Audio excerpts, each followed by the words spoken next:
Hey guys, coming back at you again. Just wanted to make another quick video. I had just got done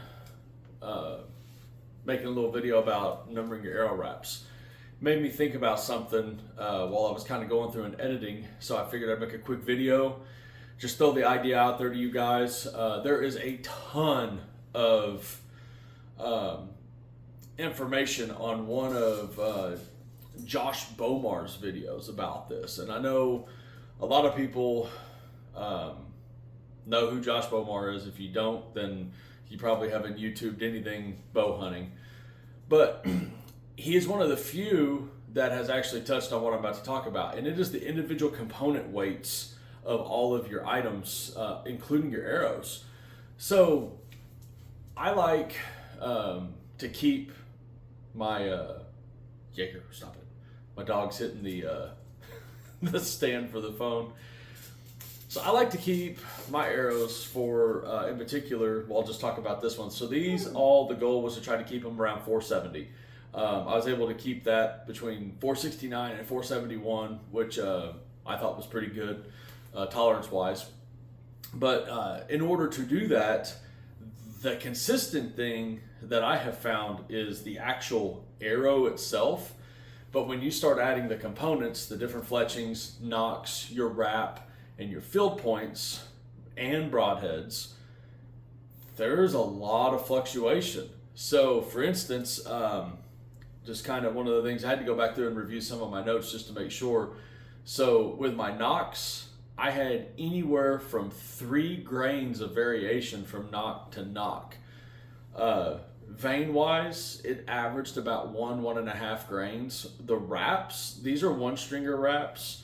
What I did for these, because they are adhesive, I tried my best to weigh them like after I pulled them off each time I was wrapping the arrows this last time, and 1-stringer's weight and what they were matched 100%. There was hardly any variation. If there was, it was like 0.2, 0.3. So shout out to 1-stringer on their consistency of their product. The arrows themselves, these Easton Axis 5mm Axis match grade arrows, they were true to, I want to say 10.7 grains per inch, and every single one of them after I cut them, they all matched. I had hardly any deviation. Inserts, same thing. Even though these are Easton inserts, I had variation in the inserts. And broadheads and field points, if you haven't weighed your broadheads and field points before, I encourage you to, because you'll be shocked. You spend $30, $40, $50 on a pack of broadheads, and the 3 of them that are in the package will be, I've even had some of them that are 4 and 5 grains different. I absolutely love G5 Montex, one of my favorite fixed blade broadheads, period. And even though it is my favorite, I won't defend them on this. The consistency from broadhead to broadhead, weight-wise, it's sometimes 2 or 3 grains difference. So when it's all said and done, I mean, a lot of people are like, well, it's just a couple grains, it's just this, just that. Well, if you build an arrow and everything's on the light end, or you get a mixture of it and your goal is 470, but one of your arrows ends up being 462 and one of them ends up being 478, I don't think a lot of people realize how drastic of a difference that makes in your performance downrange. A 10 or 15 grain difference is gonna be a huge difference downrange, especially once you start stepping it back past the 30, 40, 50 yard range, and you start getting into the 50 or 60 yard ranges. That arrow performance is going to be a lot different, because that's a lot heavier arrow.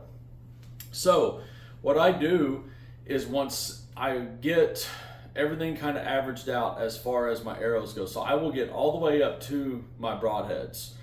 So I'll put the nocks, wraps, veins, everything is ready to go. I'm up to that point. I will get them as consistent as I can to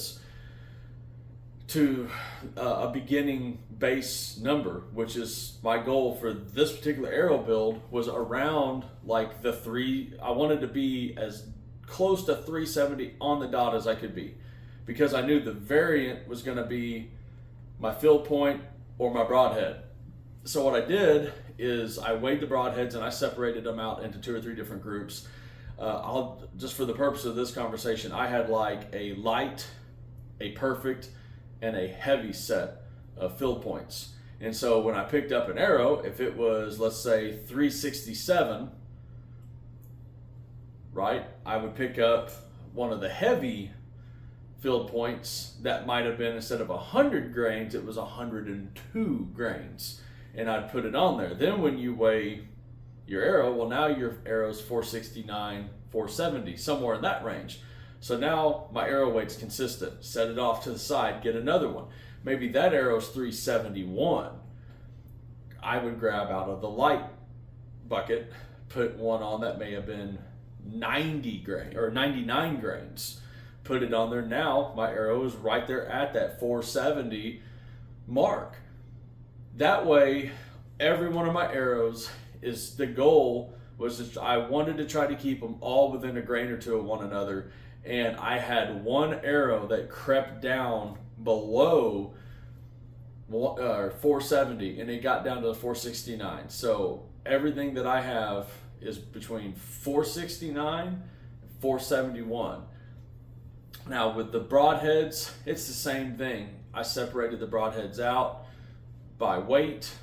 As I weighed the arrows, I put the broadheads on, accordingly, just as I had explained earlier. However, what made me think of this whole video was the numbered arrows. Numbering your arrows, whether it be on the wrap, or if you just take a Sharpie or something and write it on the vein. I have just, everybody's got them somewhere, whether you're a fisherman or hunter, you get those little Plano tackle boxes. I numbered 1 through like 20 on one of those and made a compartment for each one. And when I start playing with my broadheads, I take the field point off, I put it in that spot, I take the broadhead that went good with this one and put it back on this. That way there's no guessing game. That way number 4's field point goes back into the number 4 spot, and the number 4 arrow's broadhead goes on to here, and vice versa. That way, by the time you get it all squared, you get everything going, you're putting the same stuff back on, and you don't have to play that whole game of, okay, does this broadhead match with this arrow, so on and so forth. Especially after you square them, you get them turned, and you get them where you want them, and you get an arrow, with a broadhead that's shooting really good. It's, if you swap them out, then you kind of got to start over, especially with fixed blades.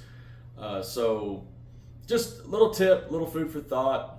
If you got any questions or you have anything else you'd like to add, please throw something down in the comments. I would love to hear about it. I am an open book. I love learning as much as I possibly can. So you guys have a good day. Remember, have fun while you're shooting. There's never a bad day with a bow.